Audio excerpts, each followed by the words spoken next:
வணக்கம். இப்போ நம்ம எங்கே இருக்கோம்னு பார்த்தீங்கன்னா, போடிநாயக்கனூர்லேருந்து கம்பம் போகிற வழியில் புலிக்குத்தி அப்படின்ற ஒரு வில்லேஜில் இருக்கோம். இங்கே வந்து பார்த்தீங்கன்னா சின்ன வெங்காயம் வந்து அறுவடை பண்ணிகிட்ருக்காங்க. இப்போது நாட்டு சின்ன வெங்காயத்தை பற்றி சொல்லணும் அப்படின்னு பார்த்தீங்கன்னா, இது வந்து 70 நாள் பயிர். ஆனால் இந்த இடத்துல வந்து அந்தளவுக்கு பெருசாக மகசூல் கொடுக்கல அப்படின்ற மாதிரி சொல்கிறாங்க. இது என்ன காரணம் அப்படின்னு பார்த்தீங்கன்னா, அதிகமான மழை பொழிவு தான்.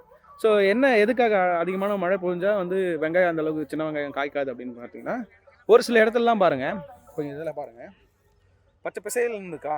இந்த இடத்துல பார்த்தீங்கன்னா இவ்வளோ பெரிய செடி இருக்குல்ல, இந்த செடியில் பாருங்களேன், ஒன்றுமே காய்க்கல. ஸோ இதுக்கப்புறமாவது காய்க்குமா அப்படின்னு கேட்டிங்கன்னா கண்டிப்பாக காய்க்காது. இது வந்து காலநிலை மாற்றம் அப்படின்னு கூட சொல்லலாம். ஒரு சிலர் வந்து இது வந்து அந்தளவுக்கு மகசூல் கொடுக்கல அப்படின்ற மாதிரி சொல்கிறாங்க. இது வந்து அந்த நம்ம சின்ன வெங்காயம் விதையாக நடுறோம் தெரியுங்களா, அந்த மாதிரி சின்ன வெங்காயம் தேர்வு பண்ணுறதுலேயே இந்த மாதிரியான பிழைகள் வந்து இருக்கும் அப்படின்ற மாதிரி சொல்கிறாங்க. ஸோ சின்ன வெங்காயம் வேறு யாருனா விவசாயம் பண்ணியிருந்தீங்கன்னா அவங்க வந்து இந்த மாதிரியான சூழ்நிலைகள் உங்களுக்கு வந்துச்சுன்னா என்ன மாதிரி அந்த தீர்வு காணுவீங்க அப்படின்றத கண்டிப்பாக சொல்லுங்கள்.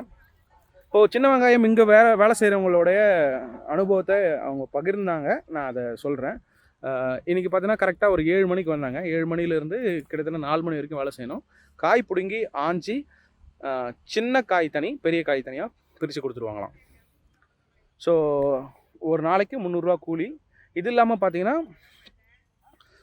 என்ன சொல்கிறது, ஒரு குழிக்கு வந்து 15,000 அப்படின்னு சொல்கிறாங்க. அது வந்து பார்த்திங்கன்னா ஒரு 10 பேர் வந்து பிரித்து எடுத்துகிட்டு ஒரு 1000 ரூபாலேருந்து 800 வந்து சம்பளம் கிடைக்குன்றாங்க ஒரு நாளைக்கே. ஸோ அந்த மாதிரியும் இந்த இடத்துல இருக்குது இந்த ஊரில்.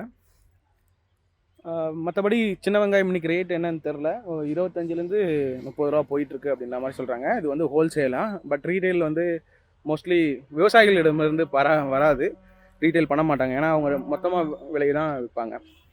சரி, புலிக்குத்தியில் பார்த்திங்கன்னா நிறைய விவசாயம் பண்ணிகிட்ருக்காங்க. இதில் வந்து பார்த்திங்கன்னா தட்டைப்பயிறு, முட்டைக்கோசு, காராமணி, இன்னும் வாழை, இது மாதிரியான நிறைய விவசாயம் இருக்குது. இது இல்லாமல் நிறைய விவசாயிகள் இந்த ஏரியாவில் இருக்காங்க, இந்த பகுதியில் இருக்காங்க.